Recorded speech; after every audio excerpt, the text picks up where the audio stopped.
Good morning, students. I hope you all are fine and you are doing your studies very well. So, in last class, beta, we differentiate the plant cell and animal cell. आज देखते हैं और हमने cell के structure की भी बात कर ली थी कि सेल का स्ट्रक्चर किससे बना हुआ है. तो बाहर क्या होती है, दिस इज प्लाज्मा मेम्ब्रेन और उसके अंदर फ्लूइड फिल्ड होता है, that is known as the cytoplasm. क्या बोलते हैं उसको हम? साइटोप्लाज्म. अब देखो सेल मेम्ब्रेन क्या थी बेटा? आउटर कवरिंग जो सेल को बाहर के एनवायरनमेंट से अलग करती है. नेक्स्ट बात करते हैं साइटोप्लाज्म की.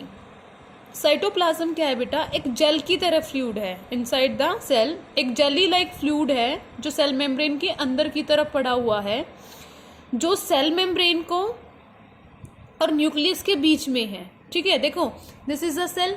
ये क्या है? सेल है. सेल के यहाँ पे दिस इज सेंटर में न्यूक्लियस, और ये जो फ्लूइड है इसको क्या बोलते हैं हम? साइटोप्लाज्म.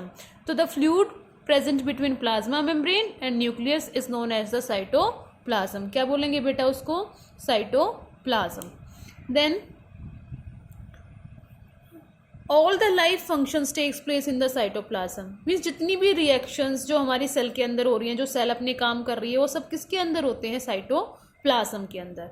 देन सेल के अंदर बहुत सारे छोटे छोटे स्ट्रक्चर्स हैं जो डिफरेंट डिफरेंट फंक्शन परफॉर्म करते हैं. ठीक है, there are many cytoplasmic bodies, और उनको क्या बोलेंगे बेटा? Cell organelles.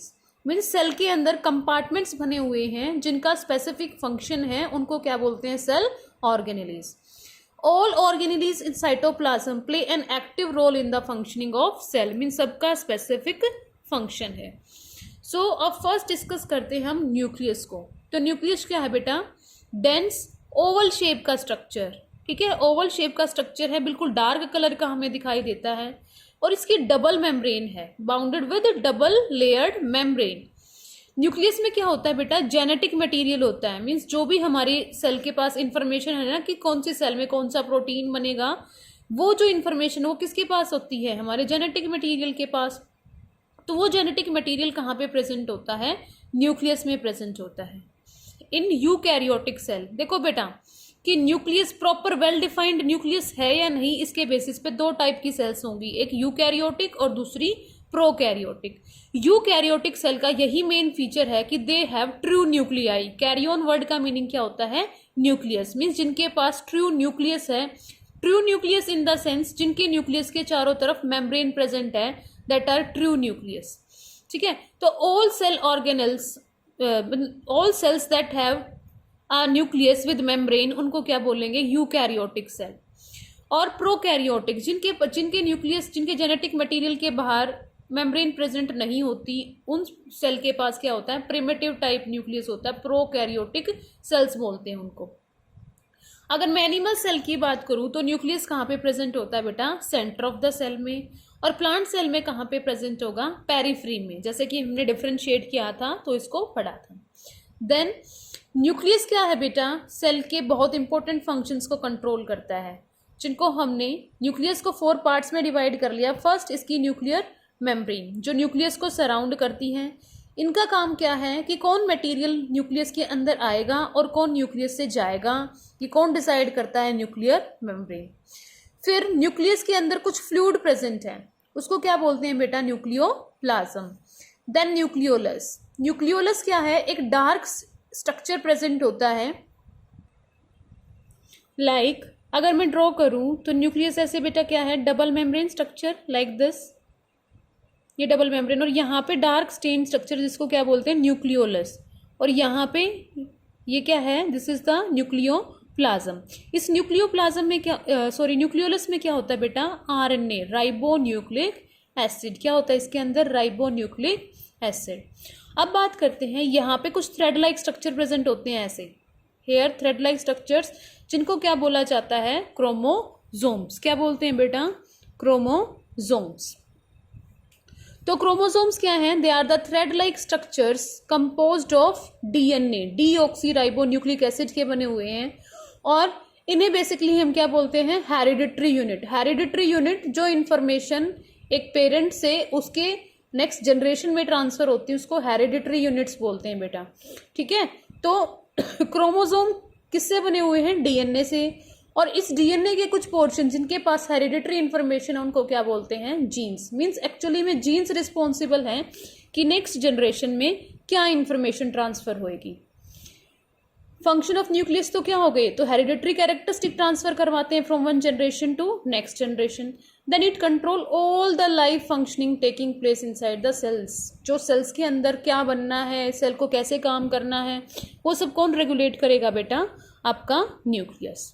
So this is the nucleus double membrane structure. Then अब आ जाओ बेटा मेन सेल ऑर्गेनेलीज। तो फर्स्ट इज माइटोकॉन्ड्रिया।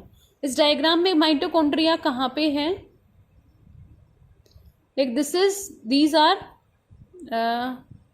ये क्या है बेटा, ये जो ग्रीन स्ट्रक्चर है ये क्या है, माइटोकॉन्ड्रिया। माइटोकॉन्ड्रिया भी बेटा डबल मेम्ब्रेन सेल ऑर्गेनेली होता है। कैसा सेल ऑर्गेनेली है, डबल मेम्ब्रेन। इसके अंदर एनर्जी प्रोड्यूस होती है, ये मतलब एनर्जी प्रोड्यूस करने में हेल्प करता है, इसलिए इसको power house of the cell भी बोलते हैं। रीड करते हैं बेटा, mitochondria produce energy from food during respiration. Means जब रेस्पिरेशन का मीनिंग क्या होता है बेटा, ब्रेक डाउन ऑफ फूड, कि आपने फूड लिया, हर एक सेल के अंदर क्या गया, फूड गया। ये फूड जैसे ही ऑक्सीजन के साथ रिएक्ट करता है तो ये क्या बनाता है, CO2 प्लस वाटर, और साथ में क्या प्रोड्यूस होती है, एनर्जी। साथ में क्या बनेगी, एनर्जी। तो इस break down of food in the presence of oxygen, this is known as respiration. कि जो फूड का ब्रेक डाउन होता है एनर्जी प्रोड्यूस करने के लिए, उसको रेस्पिरेशन बोलते हैं। तो माइटोकॉन्ड्रिया में वो एनर्जी प्रोड्यूस होती है, इसलिए माइटोकॉन्ड्रिया को power house of the cell बोलेंगे। एनिमल सेल में भी होगा और प्लांट सेल में भी। Next is endoplasmic reticulum. This is endoplasmic reticulum बेटा। ये जो ये मेम्ब्रेनस स्ट्रक्चर ऐसे निकले हुए हैं ना न्यूक्लियर मेम्ब्रेन से, इनको क्या बोलते हैं, एंडोप्लाज्मिक रेटिकुलम। ये क्या करता है, यहाँ पे सेल के अंदर क्या ट्रांसपोर्ट, कौन सा सब्सटेंस को किधर जाना है, ये काम किसका, एंडोप्लाज्मिक रेटिकुलम का। Then ribosomes. राइबोसोम प्रोटीन की सिंथेसिस करवाते हैं। स्मॉल स्ट्रक्चर हैं जो क्या बनाने में हेल्प करते हैं बेटा, प्रोटीन बनाने में। और कुछ राइबोसोम ना एंडोप्लाज्मिक रेटिकुलम के ऊपर प्रेजेंट होते हैं, ऐसे राइबोसोम्स को हम रफ एंडोप्लाज्मिक रेटिकुलम बोलते हैं। देन नेक्स्ट है गोल्गी बॉडीज। ठीक, जो आपकी ये एंडोप्लाज्मिक रेटिकुलम है ना, इनके पास यहाँ पे देखो ये ऐसे ट्यूबुलर स्ट्रक्चर, इसको बोलते हैं गोल्गी बॉडीज। इनका काम क्या है, सिंथेसाइज करना प्रोटीन्स को, जो और कोई दूसरा मटेरियल सेल के अंदर उसको बनाना, उसका सेल में जहाँ पे भी ज़रूरत है, मीन्स यहाँ पे मेम्ब्रेन में जाना है, सेल से बाहर जाना है, मीन्स स्टोर करना, सिक्रीट करना, ये सब काम किसके हैं, गोल्गी बॉडीज का। Then vacuoles. वैक्यूल्स क्या है, एक सेक लाइक स्ट्रक्चर हैं जो साइटोप्लाज्म में प्रेजेंट होते हैं बेटा। अब वैक्यूल्स प्लांट सेल में बहुत बड़ा होता है और एनिमल सेल में या तो कम होंगे वैक्यूल, या तो होते ही नहीं, अगर होते हैं तो बहुत छोटे साइज में होते हैं। वैक्यूल्स का काम क्या है, या तो ये फूड को स्टोर करेंगे, या जो वेस्ट मटेरियल है सेल में उसको स्टोर करते हैं, या सिक्रीशंस ऑफ द सेल। ठीक है, जो सेल सिक्रीट करती है वो वाटर में डिसॉल्व हो जाता है और क्या बना देता है, सेल सैप। तो ये तो थे मेन सेल ऑर्गेनेलीज। इसके बाद कुछ और सेल ऑर्गेनेलीज भी हैं, like some other cell organelles found in an animal और plant cell are given below. Lysosomes. Lysosome बेटा सिर्फ और सिर्फ एनिमल सेल्स में पाए जाते हैं। कहाँ पे मिलेंगे, सिर्फ और सिर्फ एनिमल सेल में, और इनका रोल डाइजेशन में है। सेल के अंदर कोई एक्स्ट्रा मटेरियल पड़ा हुआ होगा उसको डाइजेस्ट करने में। देन सेंट्रोजोम, ये भी सिर्फ और सिर्फ एनिमल सेल्स में मिलेंगे। इनका काम जब सेल डिवाइड करती है, मीन्स ड्यूरिंग रिप्रोडक्शन हेल्प करते हैं। देन प्लास्टिड, सिर्फ प्लांट सेल में पाए जाते हैं। प्लास्टिड कहाँ पे मिलेंगे, only in plant cell. 3 type के होते हैं बेटा, क्लोरोप्लास्ट, ल्यूकोप्लास्ट और क्रोमोप्लास्ट। क्लोरो वर्ड का मीनिंग होता है क्लोरोफिल। ठीक है, मीन्स ऐसे प्लास्टिड जिसमें जो पिगमेंट है वो क्लोरोफिल, और क्लोरोफिल की वजह से कौन सा कलर आता है बेटा, पिगमेंट जो कलर प्रोवाइड करें। यहाँ पे क्लोरोफिल की वजह से कौन सा कलर आएगा, ग्रीन। तो ये क्लोरोप्लास्ट कैसा होता है, ग्रीन। इनका काम क्या है, फोटोसिंथेसिस करवाना। जो प्लांट फोटोसिंथेसिस करते हैं कौन से पिगमेंट की हेल्प से करते हैं, with the help of chlorophyll. Then leucoplast, leuco word का मीनिंग होता है वाइट या कलरलेस। तो ये कलरलेस प्लास्टिड है, इनका काम है स्टोरेज ऑफ फूड।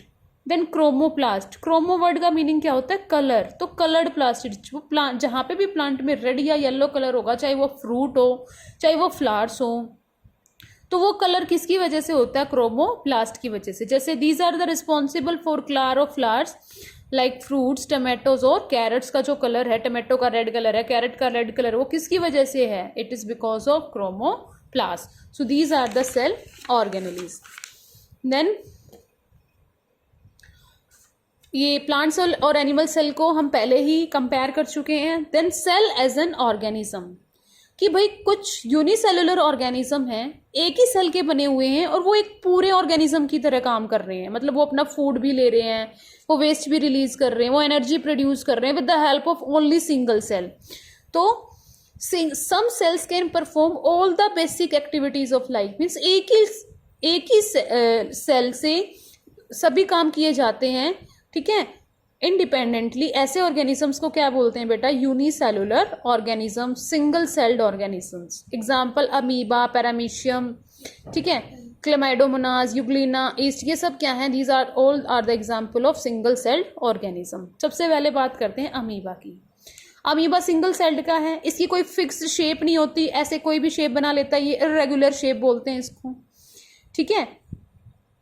पानी में पाया जाता है. It is an aquatic animal. Aquatic का मीनिंग क्या है? जो कहाँ पे मिलेंगे हमें? वाटर में. Then amoeba has irregular shape which keeps on changing slowly, जो धीरे धीरे जिसको ये चेंज करता रहता है. It has projections on its body. Means ऐसे ये जो प्रोजेक्शन, ये बाहर की तरफ निकले हुए स्ट्रक्चर है ना, इसको प्रोजेक्शंस बोलते हैं. और इनका नाम क्या है बेटा? सूडोपोडिया. ये क्या है इसकी? सूडोपोडिया.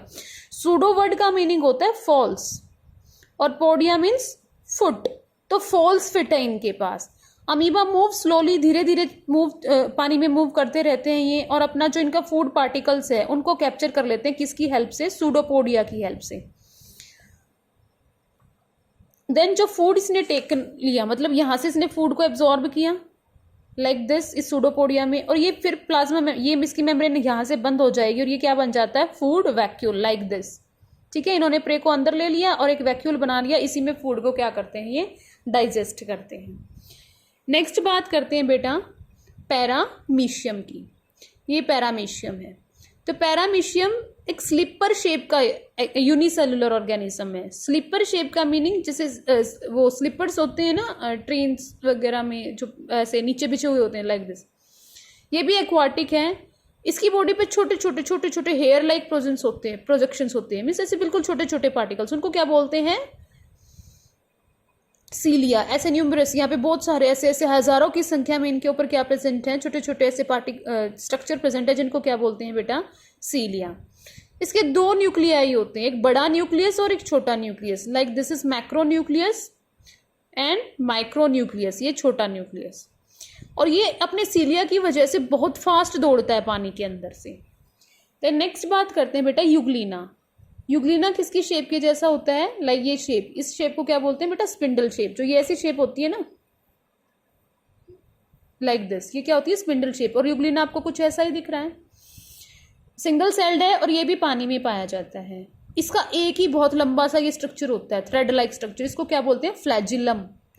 मीन्स इसके पास क्या है? एक फ्लैजिला है, और फ्लैजिला की हेल्प से ये क्या करता है? मूव करता है बेटा, ठीक है. Flagellum help it in its movement. फिर अपना ये फूड किसके थ्रू लेता है? गुलेट के थ्रू. ये जो इसका गुलेट है ना, जैसे हमारे पास तो प्रॉपर माउथ होता है, इनके पास जहां से फूड एंटर कर रहा है, इस पोर्शन को क्या बोलते हैं? गुलेट. देन इनके अंदर वैक्यूल्स होते हैं, कॉन्ट्रेक्टाइल वैक्यूल्स लाइक दिस, जहां पे ये क्या करते हैं? एब्जॉर्प्शन और एक्सक्रीशन ऑफ वाटर. मीन्स पानी को एब्जॉर्ब भी यहां से करेंगे और एक्सक्रीट भी यहां से करेंगे. नेक्स्ट है क्लेमाइडोमोनास. क्लेमाइडोमोनास क्या होती है बेटा? दिस इज एन एल्गी, ठीक है. ये क्या है? एल्गी होती है, पानी में पाई जाती है. ये इसका स्ट्रक्चर है, और ये इसके ऊपर क्या लगे हुए हैं? दो फ्लैजिला. अब दो फ्लैजिला है ना, इसलिए फ्लैजिला वर्ड आया. सिंगल के लिए फ्लैजिलम यूज होता है. विपलाइक स्ट्रक्चर, ये स्ट्रक्चर को विपलाइक बोलेंगे. ऐसे स्ट्रक्चर की तरह फ्लैजिला प्रेजेंट होते हैं. ये पानी में फ्लोट करते रहते हैं. ग्रीन कलर होता है क्योंकि इसमें के अंदर क्या प्रेजेंट होते हैं? क्लोरोप्लास्ट. तो नेक्स्ट बात करते हैं बेटा ईस्ट. ईस्ट भी क्या है? एक यूनिसेलुलर प्लांट. प्लांट बोल दिया, वैसे ये होती क्या है? This is fungi. ईस्ट बेटा एक फंगस होती है, पता नहीं यहाँ पे प्लांट आप लिखोगे. Yeast is a unicellular fungi. It belong to the fungi group. Plant इसको इसलिए बोल देते हैं, प्लांट नहीं बोलेंगे हम इसको, it's wrong. It causes fermentation in food and carbohydrate. आप कभी भी कोई जूस रख के छोड़ दो, उसमें बहुत एक दो दिन तक उसमें बहुत गंदी स्मेल आती है जैसे अल्कोहल की तरह, तो वो किसकी वजह से होती है? फंगी की वजह से। This is the structure of a single east. इसकी सेल मेम्ब्रेन है, सेल वॉल है, इसके पास माइटोकॉन्ड्रिया है, न्यूक्लियस है, वैक्यूल है, ठीक है। इसका बड़ा सा वैक्यूल है ना, इस वजह से इसको प्लांट में नाम दे दिया होगा, क्योंकि जैसे प्लांट सेल के पास बड़ा वैक्यूल होता है, like this. So this is our chapter cell.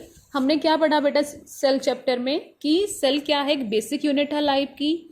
जो बाहर वाली मेम्ब्रेन सेल मेम्ब्रेन होती है, उसके बाहर प्लांट और फंगी में क्या प्रेजेंट हो सकती है? आपकी सेल वॉल। देन सेल के अंदर बहुत सारे कंपार्टमेंट्स हैं जिन सब के अलग अलग फंक्शन हैं। उन कंपार्टमेंट्स को सेल ऑर्गेनेलीज बोलते हैं। न्यूक्लियस के पास मेन इंफॉर्मेशन है सेल की। So with the help of this video you read this chapter properly, and in next class I will discuss the exercise of this chapter. Thank you. Have a nice day.